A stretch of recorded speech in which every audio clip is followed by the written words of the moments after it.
Olá, eu sou o James Pinheiro e esse é o Advocacy, uma conversa sobre assuntos do mundo jurídico que nem sempre alguém tem tempo ou paciência para explicar.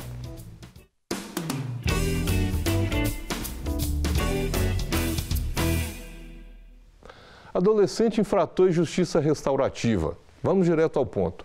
O que podemos fazer para mudar o destino de uma massa de brasileiros que caminha a passos largos e ladeira abaixo para um fim violento, desesperador e com grande possibilidade de ter você ou alguém de quem você goste envolvido como vítima? Para falar de propostas de solução e de como diversos setores da sociedade estão mudando essa realidade e de como você pode somar esse esforço, o Advocacy trouxe os seguintes convidados. Carlos Frederico Braga da Silva, é juiz de direito do Juizado Especial Cível de Belo Horizonte.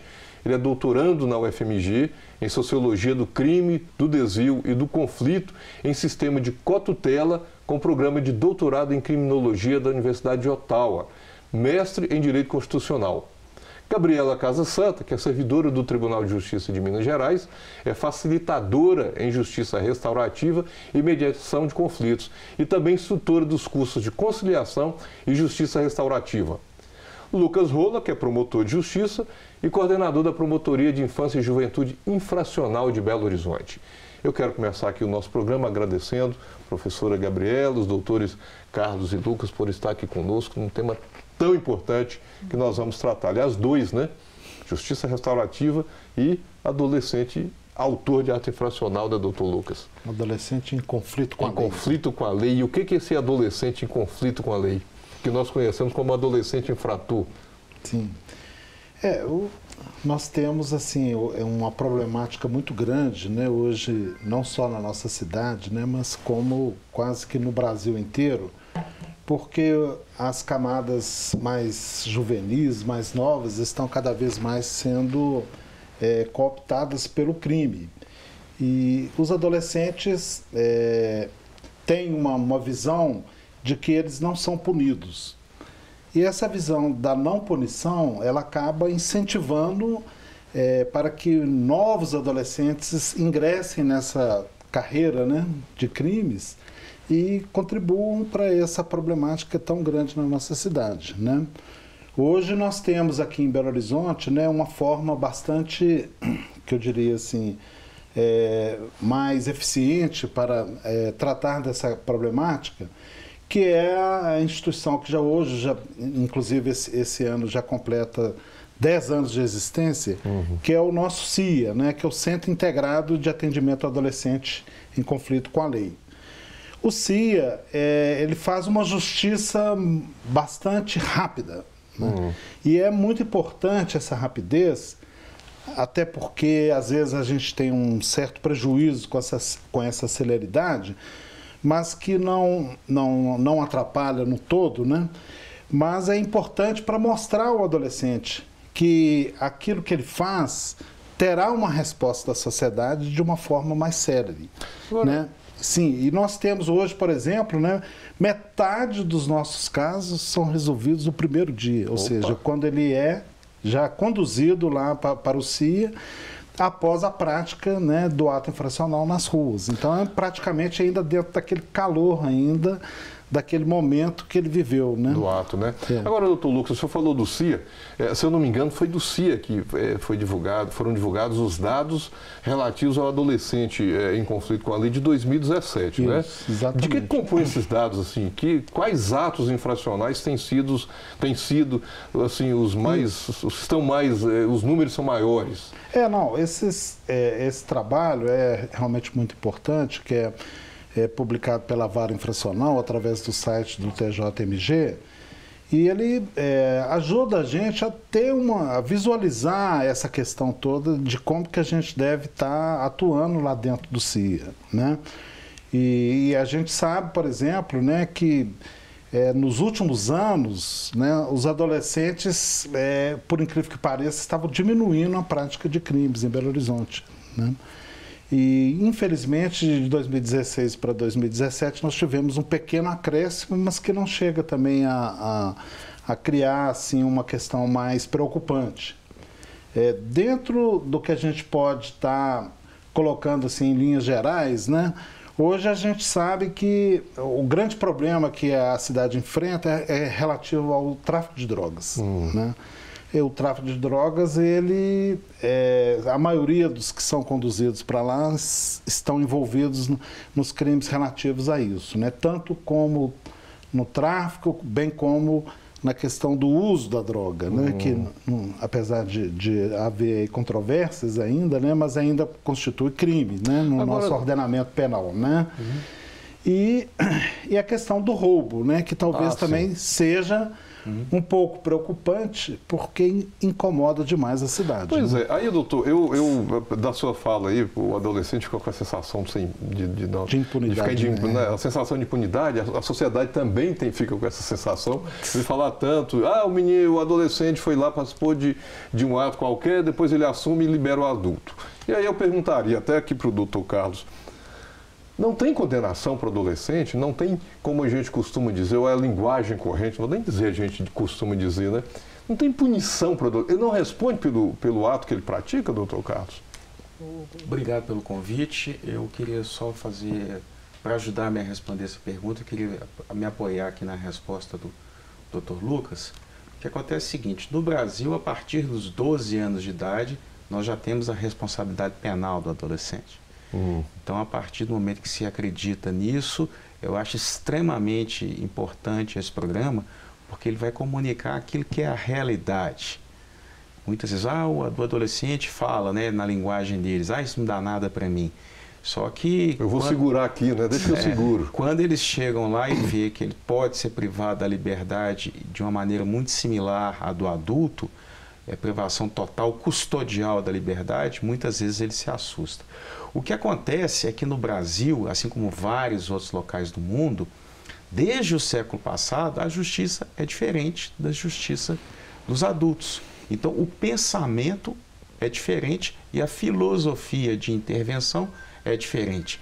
Então, você não tem uma sanção criminal ou punição criminal igual você tem na justiça dos adultos. Mas a punição, ela pode ser severa em casos graves, com toda certeza. Inclusive com a restrição total da liberdade. Pois é, mas o que em geral se vê, e aí eu quero voltar nessa pergunta, mas só antes aqui conversar com a professora Gabriela, que também trabalha com o adulto, né? Então, assim, o adulto, o processo dele também é demorado, não é, doutora ou professora? Para que o adulto responda pelo ato ilícito que ele praticou. Tem um tempo, tem um processo, investigação, e às vezes a sensação também de impunidade é muito grande na sociedade. Cometeu um crime, nunca é punido, nunca é preso.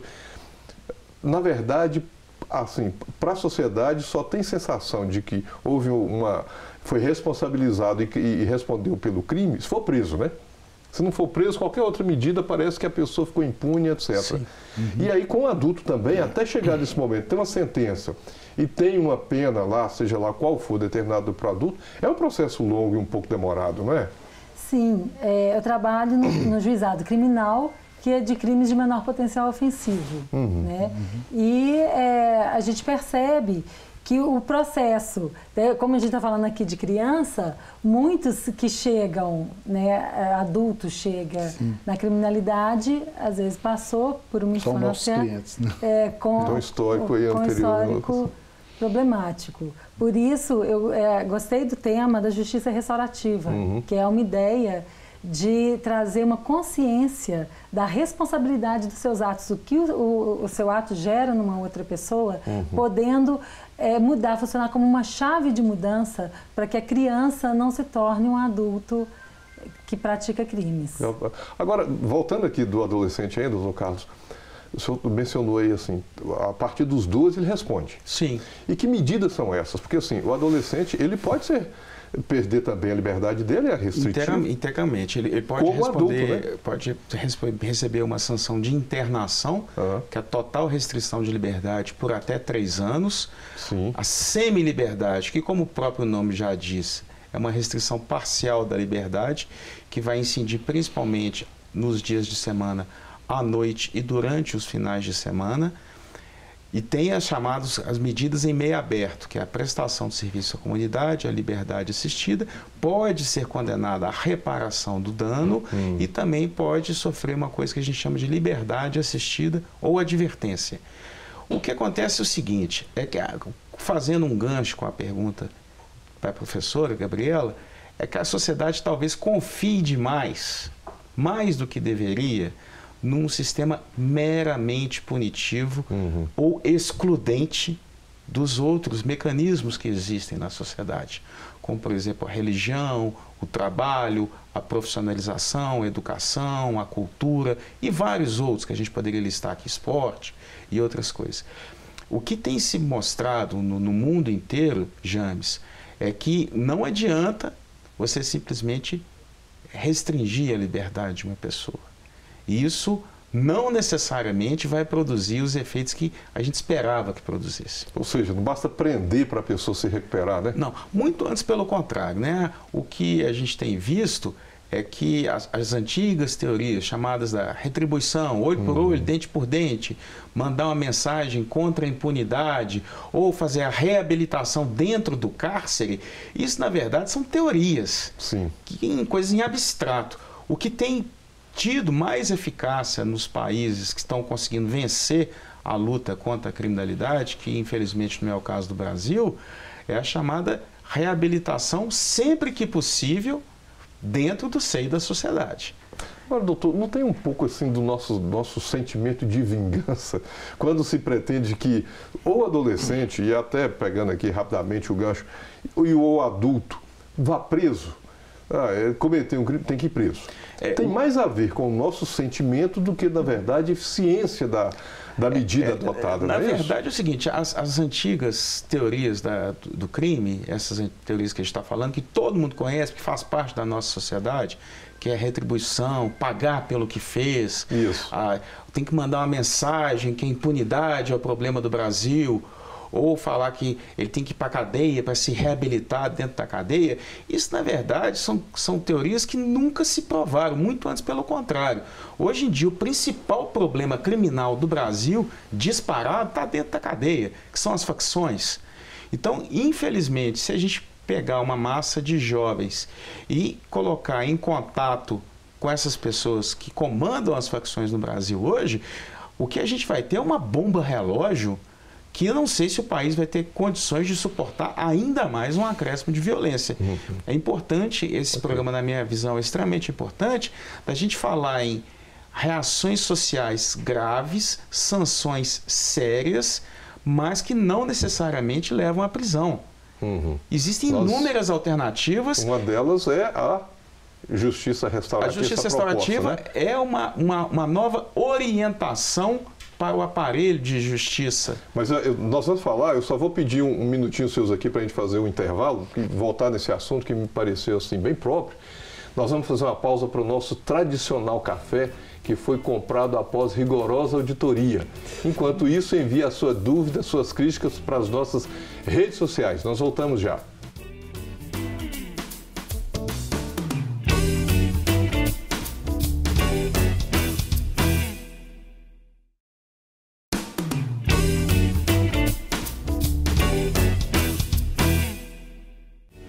Estamos de volta com o nosso Advocacy, hoje conversando sobre adolescente infrator e justiça restaurativa. Quer conversar conosco? Então mande o seu WhatsApp para o número 31 98 027 0984. Eu quero começar aqui, doutor Carlos, esse bloco perguntando que correlação que tem entre as medidas socioeducativas e as penas aplicadas aos adultos em geral, né? A pessoa com mais de 18. É muito importante essa pergunta, porque é o seguinte, o sistema de justiça criminal, vamos chamar assim, o grande sistema de justiça criminal, ele é composto pela justiça criminal dos adultos e também pela justiça criminal dos adolescentes, que é mundialmente conhecida como a justiça juvenil. Não é? E a diferença é que aquele que pratica um crime e tem mais de 18 anos, ele tem uma sanção chamada de pena.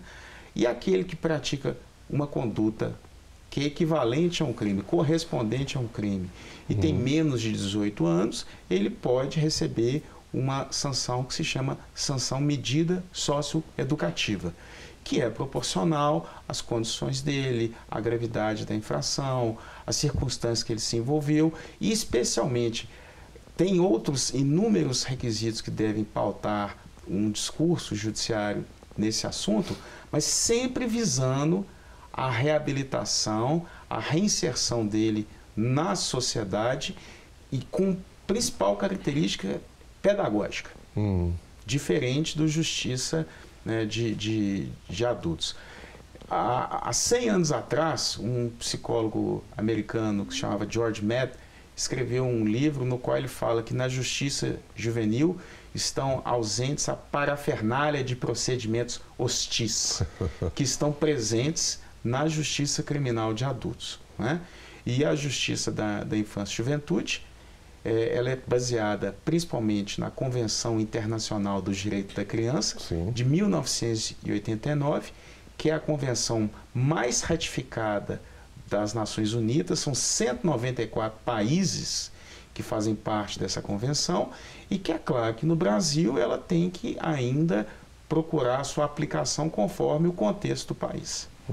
Agora, doutor Lucas, sobre falar assim, tira essa parafernália, como foi a expressão que o senhor usou? Parafernália de procedimentos hostis. Parafernália de procedimentos hostis. O senhor falou que tem casos que chegam lá no CIA, que é o centro de atendimento, né, do adolescente que tem conflito com a lei. Isso. Ele chega e imediatamente, num dia só, já teria a decisão ou a medida a ser aplicada. Isso seria uma forma de evitar essa parafernália de procedimentos hostis? Ou seja, é uma simplificação para que o processo seja mais ágil? Na verdade, isso contribui muito, né, para que a gente consiga encontrar aquele tempo do adolescente, né? Porque o adolescente, ele não pode ficar esperando uma sentença durante 1 ano, 2 anos, porque se ele tinha 16, daqui a 2 anos ele já está com 18 anos. E a vida dele mudou completamente. Isso, Sim. porque o 18 anos no nosso adolescente, no nosso jovem, né, ele empodera a pessoa. E, né, a gente diariamente lida com eles lá, quando eles completam 18 anos, né, ele chega lá, eu já tenho 18 anos. Então isso dá um empoderamento. Agora, se ele vai ser punido por um fato de 2 anos atrás... Doutor, só um parênteses aqui, me desculpa. Só lembrando que mesmo que ele tenha 18 anos, se ele cometeu esse ato infracional antes dos 18, a medida pode se estender para depois dos 18, né? Até os 21 anos. Até os 21, não tem dúvida nenhuma.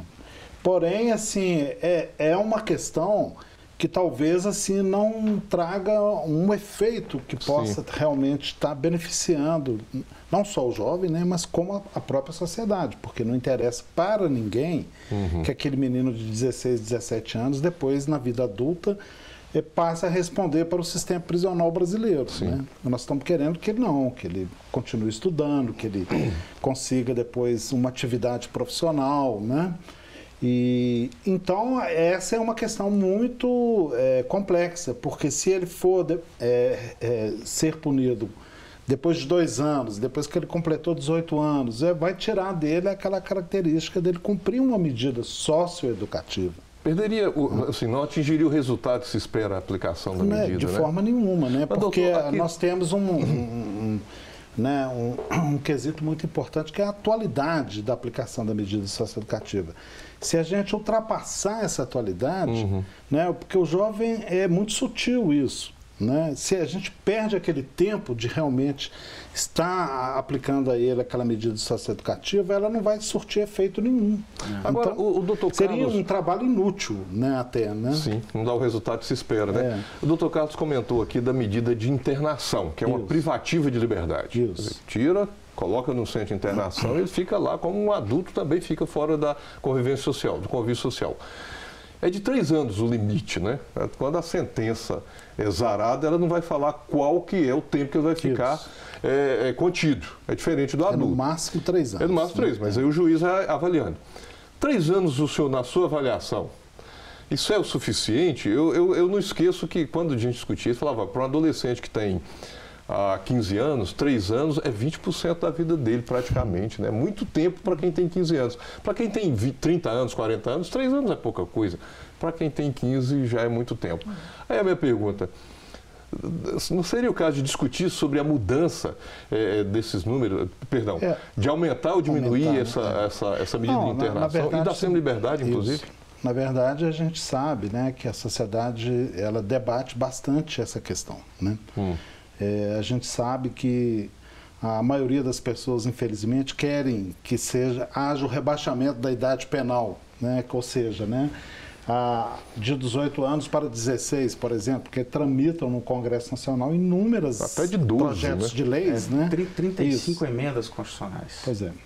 Então, vocês imaginam, né, que, não sei se é aquela questão de clamor pela vingança de alguma coisa, porque, infelizmente, né, o adolescente, ele sempre acaba sofrendo uma pressão muito maior, né, da sociedade em função dessa questão. Então, eu acho assim, hoje, né, não sei se é o caso da gente estar discutindo essa questão de aumentar o tempo de cumprimento da medida de internação, né? Por consequência, talvez, a semi-liberdade também, né? Para casos extremamente graves, né? Porque também não é possível a gente fechar os olhos a determinadas questões que acontecem, né? Aquele exemplo clássico, né, daquele adolescente que comete um bárbaro latrocínio, homicídio, às vésperas de completar 18 anos, né? E, nesse caso, né, de repente, ele não vai ter aquela medida socioeducativa adequada àquele caso, né? Então, nesses casos, a gente discute bastante, né, que a gente possa estar dilatando um pouco a internação, né? Não tirando aquela característica dela estar sendo revista ao longo do tempo, né? Não é aquele tempo engessado, né? Ele vai ter que cumprir, vamos supor, né? Tramitam, né, vários projetos até de 7 anos, de 11 anos. Né? Eu não sei o que o Congresso vai chegar a uma conclusão de entender, né, qual que é o anseio que a sociedade quer, né, nessa questão. Mas, doutor, uma coisa que não pode deixar de se considerar, aliás, um princípio que foi adotado quando a lei foi escrita, que é o Estatuto da Criança, é que é uma pessoa em condição peculiar de desenvolvimento. Ou seja, não dá para tratar o adolescente ou mesmo a criança, não responsabilizando, como o doutor Carlos lembrou, mas é uma pessoa que não está totalmente amadurecida. E aí eu aproveito aqui essa provocação, professora. Teria como, já que é uma pessoa em condição peculiar de desenvolvimento, que é o princípio da lei, né, adotado pela lei, outras formas de evitar que ele chegue a esse momento, ou mesmo que ele já tenha cometido algum ato infracional constatado, né, de evitar que ele continue nisso, visto que está nessa condição de pessoa em desenvolvimento? Você pergunta outras formas ainda não existentes no nosso sistema jurídico? Acho que até a justiça restaurativa, assim, isso é um momento bom para tratar outras formas que não só a aplicação da medida socioeducativa? Sim, eu acredito. A criança e o adolescente são seres em formação, né, como a gente falou, e respondem a esse chamado muito melhor que o adulto. Elas têm facilidade de aprendizado e sede de aprendizado e curiosidade. Muito então, essas características da criança e do adolescente ajudam para que outras formas venham, né, ser boas para a reparação, para a mudança de atitude. A senhora falou aí de sede, nós estamos com sede aqui de ouvir um pouco mais sobre justiça restaurativa. Tá? O que é isso? Que proposta é essa? Né? E nós vamos conversar agora nesse terceiro bloco, nós vamos para mais um rápido intervalo. É a conta de tomar uma água e já voltamos. Quer conversar conosco? Então envie um e-mail para advocacy@redesuper.com.br.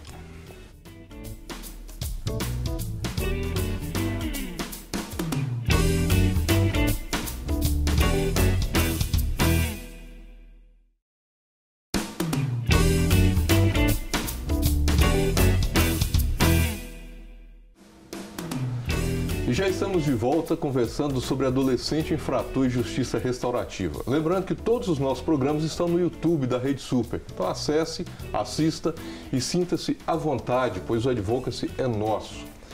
Eu vou começar aqui esse nosso último bloco perguntando para os senhores o que é justiça restaurativa, que nós estamos anunciando aqui e ainda não entramos nesse ponto. O que é isso? É uma forma diferenciada de se lidar com a justiça.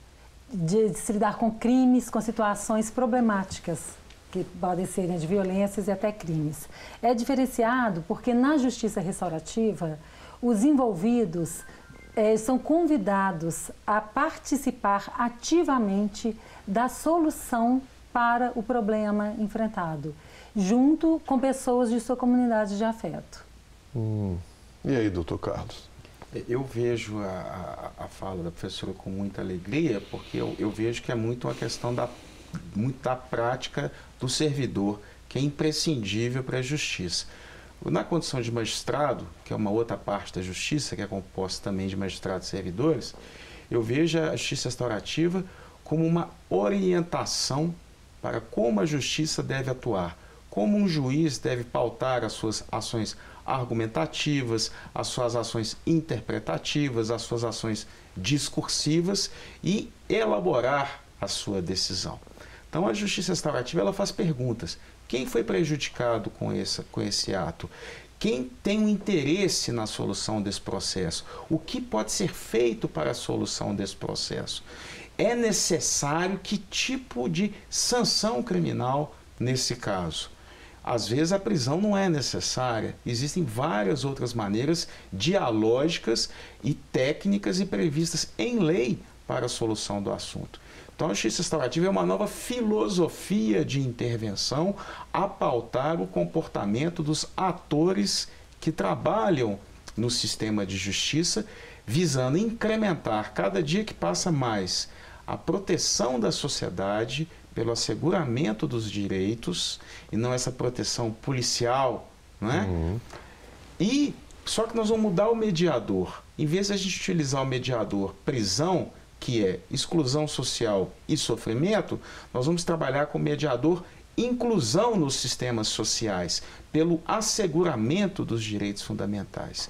E na minha tese de PhD, eu sustento, junto com doutrinas da França, da Bélgica, do Canadá, do Chile, da Austrália, que a justiça restaurativa ela se identifica com a chamada teoria da reabilitação com base nas relações sociais, ou a teoria da reabilitação relacional, que o próprio nome explica, e com a normativa de direitos humanos, como, por exemplo, nós temos uma resolução da Assembleia Geral das Nações Unidas de dezembro de 2014, que fala o que deve ser a justiça restaurativa e como ela deve impactar no sistema de justiça criminal. Nós temos aí as regras de Mandela de 2016, que hoje em dia está sendo muito falada aí em decorrência das prisões que estão acontecendo envolvendo poderosos, que a partir de agora, de uma hora para outra, as condições da prisão passaram a ser importantes.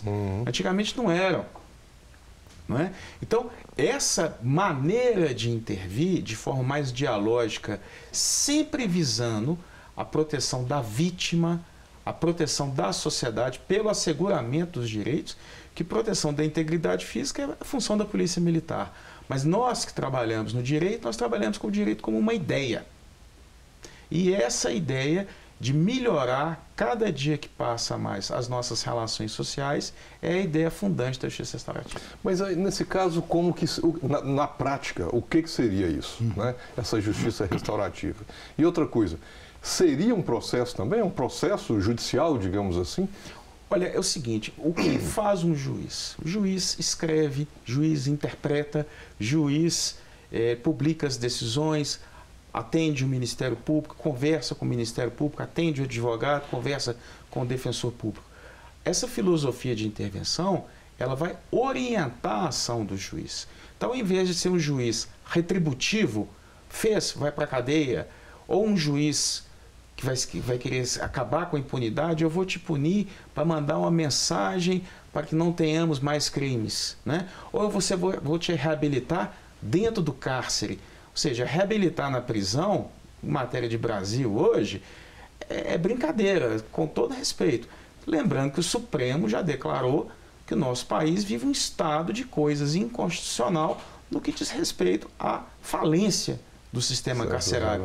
Eu confio muito no poder da sociedade civil, no poder de cada juiz, de cada promotor de justiça, de cada técnico judiciário, em procurar construir essas soluções visando acabar com a criminalidade. É óbvio que isso é um sonho.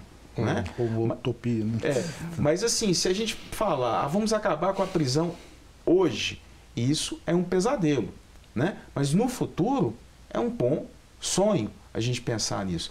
E sempre com essa metodologia de procurar reabilitar a pessoa, que é a técnica e a teoria prevista nos tratados internacionais que o Brasil subscreveu, prevista na legislação brasileira e que hoje em dia é o que produz mais eficácia. Você vê os países que estão vencendo a criminalidade, como por exemplo Canadá, os países da Escandinávia, a Austrália, a Nova Zelândia, o Chile, a Colômbia, o Uruguai. Não, com notícia, inclusive, de alguns estão assim, fechando prisões. Fechando que não tem. Então, esses países, isso, na minha visão, é proteger a sociedade. Doutor, agora uma pergunta curiosa, realmente. Teríamos que passar por uma mudança na legislação para atender ou adotar um novo modelo como esse, né? Ou não? Não, eu acho o seguinte, eu acredito que não. No direito penal? Não, porque, por exemplo, no próprio juizado especial criminal, onde atua a professora Gabriela, já permite vários métodos dialógicos entre o Ministério Público, o advogado, a parte que o juiz homologa, né? Porque a função do juiz não é decidir e não é liderar o debate. Essa liderança é do Ministério Público, do advogado e da parte. E nós temos hoje, na infância e na juventude, todo o aparato normativo necessário. No Canadá, por exemplo, país que eu estudei, a Suprema Corte canadense lá, ela decidiu por quebrar a pena mínima, trabalhar com alternativas à prisão e não trabalhar com penas mínimas de prisão. Trabalhar com prestação de serviço à comunidade, interdição de direitos, multas. Porque, por exemplo, eu vou ressocializar. Ressocializar quem? Um sujeito que é economista, formado no exterior, com dono de empresa que pratica um crime ambiental, por exemplo. Qual o sentido de eu encarcerar essa pessoa hoje? Será que não seria mais interessante eu pensar em reparar o dano ambiental, indenizar as vítimas, cuidar dos interesses das vítimas, do que colocar uma pessoa que não necessariamente precisa de uma reeducação no cárcere? Então, é essa sofisticação do debate que, na minha visão e do centro de pesquisa ao qual eu sou vinculado, que a gente compreende como sendo a justiça restaurativa. Posso complementar o que o Dr. Carlos falou? Ele diz da reparação do dano, isso é uma coisa importantíssima na justiça restaurativa, porque como ela funciona? A gente coloca as pessoas envolvidas numa situação de violência, né, o crime, juntas, numa conversa em roda, para que as pessoas envolvidas nessa situação, resolvam como sair disso. Então, a vítima tem sempre um dano, sofreu um dano a ser reparado. Por exemplo, roubo, né? E a justiça restaurativa, nós aplicadores dela, entendemos que o agressor tem algo a reparar. Ele é o mais capaz de reparar a vítima. Entende? Então, quando existe esse diálogo, a mudança, e aí a gente voltando, pensando na criança e adolescência, a gente vê o poder da justiça restaurativa, porque quando uma pessoa escuta o que a sua ação provocou no outro, quando ela escuta o que a sua ação provocou nos seus parentes queridos, nos seus próximos, a ação, né, dela e provocou nos parentes, nos queridos da vítima, quando ela ouve isso e entende, porque a conversa é respeitosa, tem toda uma técnica para se fazer isso, né? A gente ouve primeiro as pessoas para depois colocar em círculo, a gente cria um roteiro de perguntas, né, para que essas necessidades e sentimentos aflorem no círculo. Então, quando um agressor ouve o que ele provocou numa vítima, a chance dele mudar é muito maior do que a punição. Ou seja, professora, o agente, ou esse acusado, ele está implicado também no resultado daquele processo, né? Diretamente aplicado. Eu queria falar, você fez uma pergunta com relação à legislação. Hoje em dia, nós temos um órgão incumbido de interpretar o tratado da Convenção Internacional da Criança e do Adolescente, que é a Comissão do Direito da Criança e do Adolescente das Nações Unidas. E nos comentários gerais de 2007, ele falou que toda decisão judicial no que diz respeito à infância e juventude, ela tem que abandonar o caráter retributivo, repressivo e tem que assumir um caráter de reabilitação e justiça restaurativa. Então já existe um impacto também no sistema de justiça criminal e você pode fazer até mesmo uma sanção restaurativa. Se tiver tempo, eu posso falar aqui em 30 segundos, um minuto, como é que é uma sanção restaurativa. Por exemplo, lá nos Estados Unidos, em Virgínia, um adolescente pichou uma escola com dizeres racistas. E a promotora, que era hispânica e que veio de uma imigração ilegal, fez a proposta para o defensor público e para o juiz. Olha, em vez de condenar esse adolescente a cumprir internação, eu gostaria de fazer uma proposta que ele lesse 12 livros em um ano, fizesse um resumo desses livros de próprio punho e os livros com a temática de discriminação contra hispânicos, negros, judeus, gays, lésbicas, árabes, e fizesse 6 visitas guiadas ao Museu de Washington com o tema preconceito e envolvesse a comunidade na recuperação da escola. Pois bem, fez um evento, mais de 2.000 pessoas compareceram nessa escola, pintaram a escola de novo e essa moça, ao invés de estar no centro de internação, ela foi condenada a estudar e aprender, esse moço, né? O que o preconceito pode fazer de ruim. Então você vê claramente que não necessariamente a prisão é a única solução, né? Parece que a gente está dentro de uma garrafa que a gente acredita que a única solução é a privação de liberdade. Mas a gente tem que complexificar esse assunto. Nós temos que sofisticar esse debate para atingir outras soluções. E, como diz o professor Lucas Rola, se você não acredita no sistema da justiça de adultos, você tem que acreditar no sistema da justiça juvenil. Senão ela não vai nunca ter resultado lá na frente. Nós temos que ter uma crença nela. Mas só para esclarecer também, né, aos meus debatedores, né, e o brilhante James, existe também uma necessidade da pessoa ter uma voluntariedade para participar dessa. Fundamental.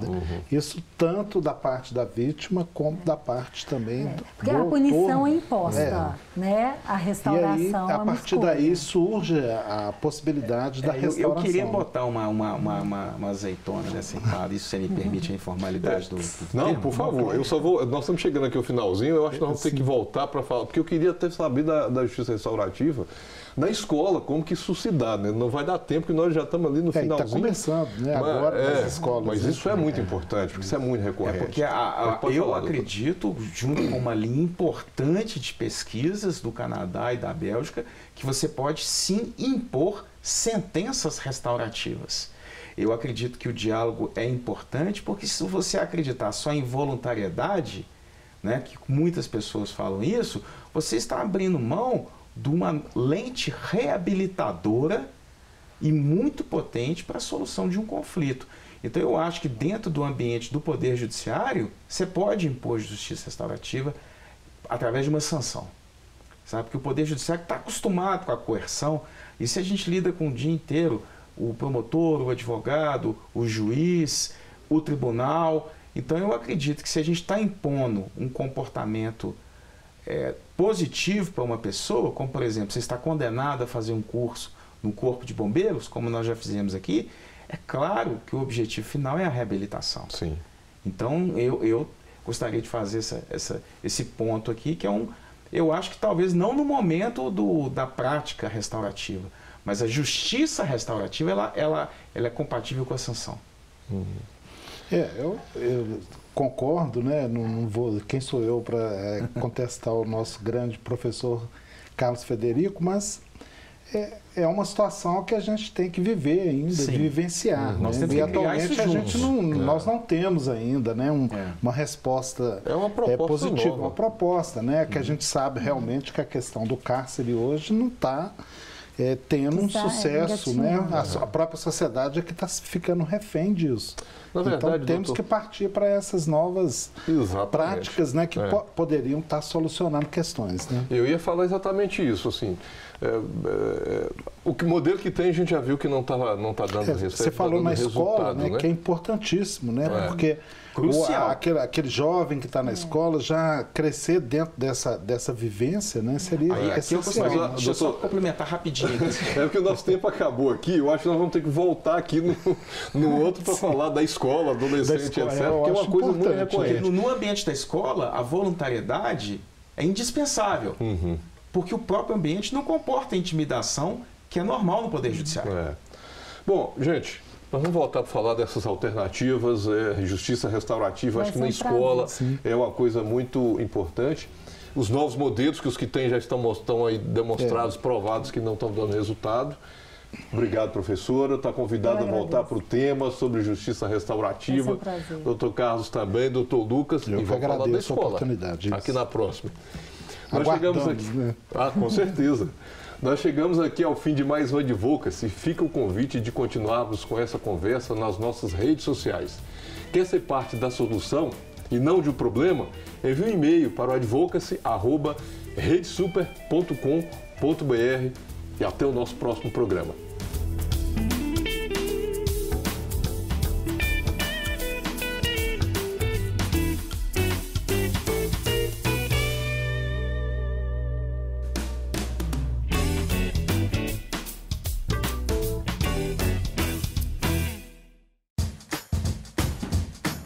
Não quer ficar um segundo por fora da nossa programação?